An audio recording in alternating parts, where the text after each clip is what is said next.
आजचा जो व्हिडिओ असणार आहे तो आमच्या मंडळाचे पहिली ते 5वी पर्यंत जी मुलं आहेत त्यांची बुद्धिमत्ता किती आहे, बुद्धीची क्षमता किती आहे तो चेक करण्यासाठी असणार आहे। ते जनरल नॉलेज, शालेय 1ली ते 5वी पर्यंतचे अभ्यास, पाढे असे बरेच काही काही प्रश्न विचारले जाणार आहेत। आमच्या मंडळाचे 4 हुशार कार्यकर्ते आहेत, विघ्नेश पाटील, सुमित पाटील आणि ह्यांचे काय आर्यन पाटील आणि राजवीर, हे 4 कार्यकर्ते प्रश्न विचारणार आहेत मुलांनी।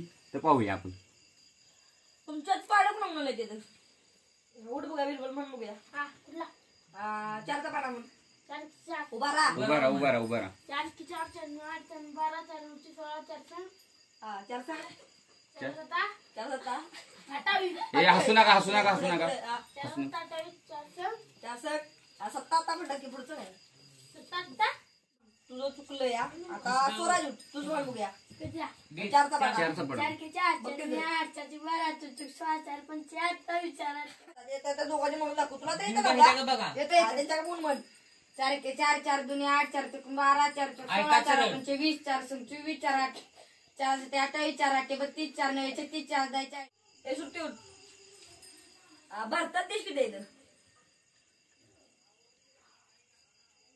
बघा उठ तू सांग किती येतं 52 काय भारतात देश हसू नकोस। हे तू मी सांगू का? तू उठ तू उठ भारतात देश किती येतं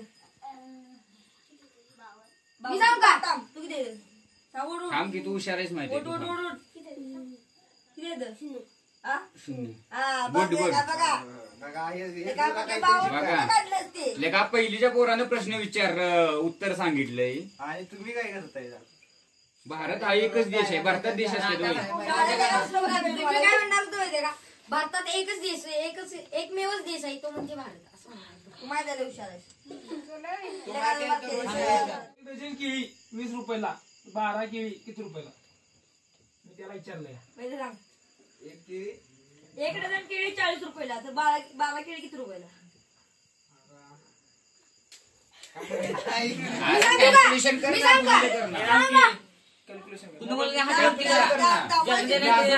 अगं खाताव कॅल्क्युलेशन करते। लगेच कडला ठीक आहे. ठीक आहे सांग काय प्रश्न आहे? 40 रुपयाला 1 डझन एक केळी डझन केळी 20 रुपयाला, तर 12 केळी किती रुपयाला? 40 रुपये. मी सांगू का? सांगू का? ए सायली सांग सायल्या मी सांगू का? सांग की मी सांगू का? 20 रुपयाला 1 डझन हा तू सांग मी 20 रुपयाला एक सांगतो. डझन, मी सांगतो. 40 रुपये. मी सांगतो की. 160 सांगा राहिलाय.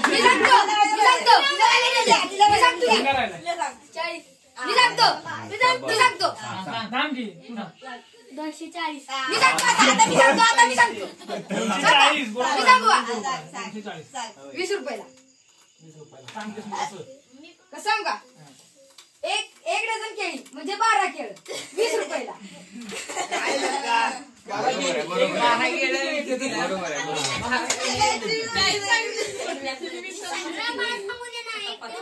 हा सांग की. 240 240. अरे 1 डझन मध्ये केळी किती येते ते बघा की तुम्ही। संस्कृती म्हणू का? सांग, किती रुपयाला? 50 चा जपला. सुट्टी किती? 700 जपला. बाबा किती? 20 कसं काय? आता म्हणणार म्हणणार ना 20 किती? ते कितीने पण असू दे रे डझन। प्रश्न किती टाकलाय? तू 60 म्हणलाय 200 रुपयाला. बरोबर आहे. 240. तुम्ही सांगितलं 240. 240 कुठे आहे? 240 कोणी सांगितले? आतून करा 240. 240 एखाद्या सांगितले. आता पुढचा दुसरा प्रश्न प्रश्न कोणी विचारतो? दुसरा प्रश्न. बरं मी विचारतो, संविधानाचे अध्यक्ष कोण? ते कोणाला माहिती? तुला माहिती? मी सांगू का? मी हे लेका. बरं निलेश मला काय नाव होतं पहिलवान? पहिलवान चुकीचं। हा सांग निलेश सांग। राजेंद्र प्रसाद. मी सांगतो मी सांगतो सांग। डॉक्टर राजेंद्र प्रसाद. बरं ती पदवी आहे तीच निमित्ती पाहिजे. बरं ते जाऊ दे। सांगू का? आणि प्रश्न आहे मला पण पदवी आहे. दुसरा प्रश्न आहे सोपा आहे। भारताची राजधानी मुंबई. थांबा थांबा थांबा एकेकाने सांगा हा हो तू मोठा जेच नाही बरे माझा दुसरा प्रश्न हे माझ्या मागे आहे ते कोण आहे ते? आणि कोण आहे ते? संभाजी महाराज. संभाजी महाराज यांनी कुठलं स्वराज्य स्थापन केलं?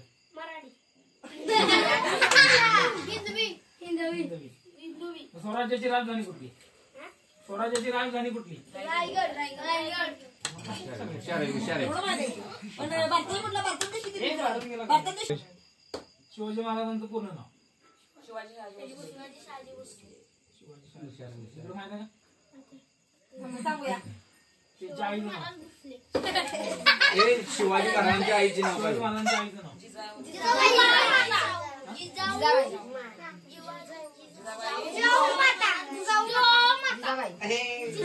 संभाजी महाराजांच्या भावाचे नाव?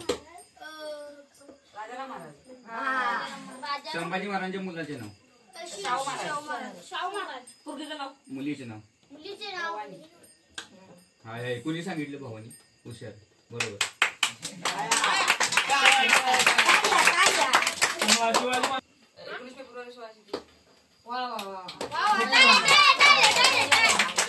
शिवाजी महाराजांचा मृत्यू उत्तर संभाजी महाराजांचा जन्मदिवस? 14 मे. साल?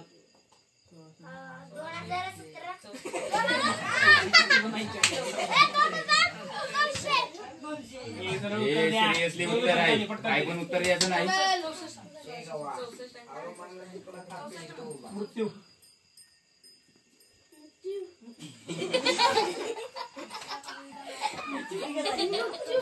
ए हसू नका हसू नका हे, हसू नका.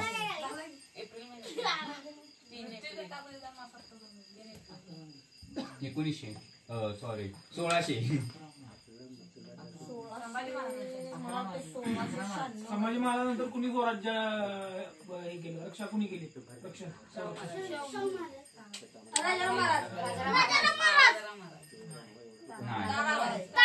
नाही, बरोबर आहे. त्याच्या पत्नीचं नाव?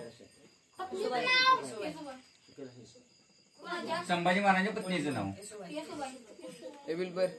आणि त्यांच्या स्वराज्याचे रक्षण कुणी केलं त्यांच्यानंतर? 9 महिने? 9 वर्ष नाही. ताराराणी. अजून कोण? येसुबाई. अजून कोण? अजून कोण? 2 मावळा अजून आहेत. बलिदान मास का पाळला जातो? शंभूराजे बलिदान दे. बलिदान मास. शंभूराजे बलिदान मास प्रत्येक हिंदूनं पाळलं पाहिजे. सर्वप्रथम ते का पाळलं पाहिजे त्याबद्दल थोडक्यात माहिती देतो तुम्हाला. संभाजीराजे म्हणजे शंभूराजे ज्या दिवशी औरंग्याच्या तावडीत औरंग्याला सापडले, आपले मराठी गद्दार निघाले, सापडल्यानंतर ते त्यांच्या मृत्यूपर्यंत तो जो काळ होता त्यांचा, तो जो त्यांनी अत्याचार सहन केला अमानुषपणे, औरंग्याने त्यांचा 40 अत्याचार दिवस. केला. 40 दिवस ते झुंजत राहिले, प्राण सोडला नाही, झुंजत राहिले. कशासाठी? फक्त आपल्या धर्मासाठी. त्यांनी धर्म बदलला नाही. 40 दिवस तो अत्याचार सहन केला फक्त हिंदू धर्मासाठी, शिवाजी महाराजांच्या एका स्वप्नासाठी. त्यासाठी प्रत्येक हिंदूनं त्यांच्यावर झालेला अत्याचार याची जाण ठेवून प्रत्येक हिंदूनं संभाजीराजे बलिदान मास पाळलाच पाहिजे सक्तीनं. कपाळा भगवती म्हणायचे ते निष्ठा.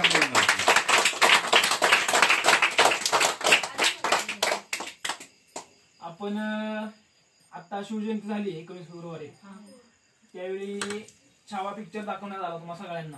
दाखवण्याचा उद्देश एकच होता, आपला राजा कोण होता, काय होता, तो कशासाठी लढला, कुणासाठी लढला, हे तुम्हा सगळ्यांना माहिती व्हावं. त्याच्या पाठीमागचा उद्देश एवढाच होता. त्यावेळी तुम्ही सगळे होता उपस्थित. त्यातून तुम्ही काय काय शिकला, इतिहास माहिती पडले. काय तुम्हाला आणि उठून सांगा तुम्ही तुम्ही. पण सांगा, म्हणजे ज्याला ज्याला ज्याला काय काय समजलं काय तिने काय उठून समजलं सांगा. ना त्या पिक्चर मधनं, तिने उठून सांगा. सांगा की सांगा, उठून. काय काय सांगितलं? सांगा की काही ए, तुम्ही पण सांगा वरलेले तुम्ही सांगा की ज्याला ज्याला सांग तुम्ही सांग. सांगा ना, सांगा उठ. ए आज संभाजी महाराजांविषयी काही नका नका म्हणतोय. जरा मला जरा अरे ज्याला ज्याला त्या पिक्चर मधनं काही काही समजलं ना, काही काही शिकाय मिळालं ते सांगा तो तुम्ही. निलील तुला माहिती आहे का? सांगा. बघितलंच काय पिक्चर तरी छावा पिक्चर बघितला असा ना? सांग यार, काय की काय? काही शिकाय मिळालं.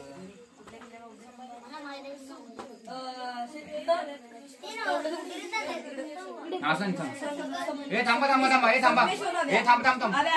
ए थांब थांबा थांबा. हा सांग. कसं सुचलं असं ते रक्तबित्त कसं सगळे ते संपलं असं ते आधी पाकलं त्याचं मला कसं लिटलं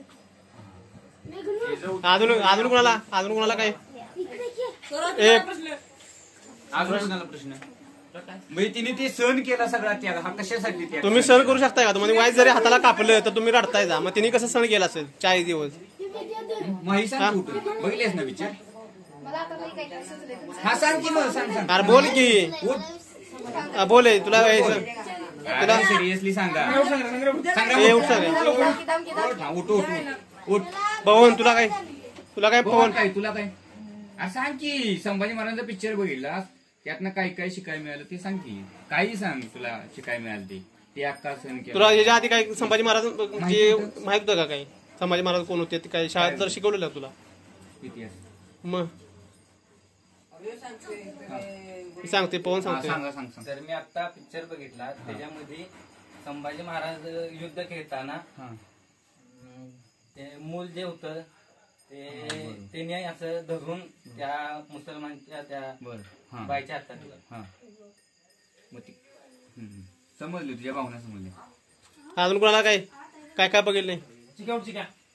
काय त्यातून तू घेतलं? काय शिकलास? शिकलाच काय पिक्चर बघून काय नुसता पिक्चर बघितला काय हिंदी पिक्चर नव्हता देऊ अरे संभाजी महाराजांचा एवढा picture बघितला पूर्ण इतिहास. इकडे पुढे समोर ये सांग, असं सांगू ना, सांग तुला काय सांगायचं.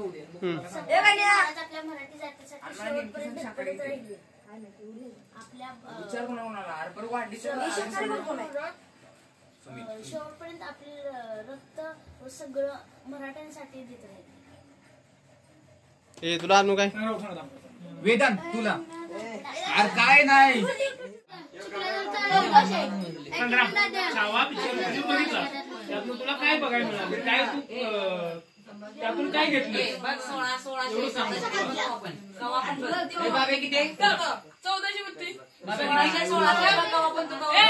हे थांब तू ऐक. हे उठ सांग. बाब्या थांब म्हणतोय तर.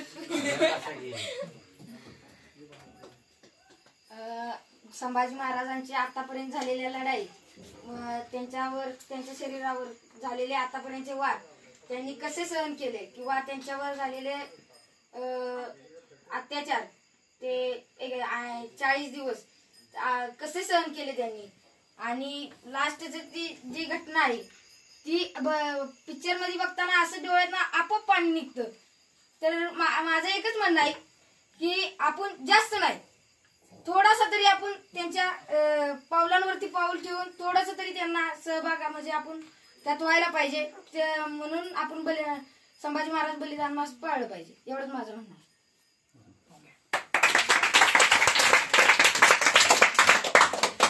मित्रांनो नमस्कार. आजचा जो आपला ब्लॉग होता तो बनवण्याचा उद्देश एवढाच होता की आमची जी मुलं आहेत त्यांची बुद्धिमत्ता किती आहे किंवा त्यांना आपल्या इतिहासाबद्दल छत्रपती शिवाजी महाराज धर्मवीर संभाजी महाराज यांच्याबद्दल किती माहिती आहे हा बघण्यासाठीच होता. त्यातून त्यांना किती माहिती आहे हे आपण जाणून घेतलं. आमच्याकडून जेवढी जास्त माहिती त्यांना देता येईल तेवढी आपण त्यांना दिली.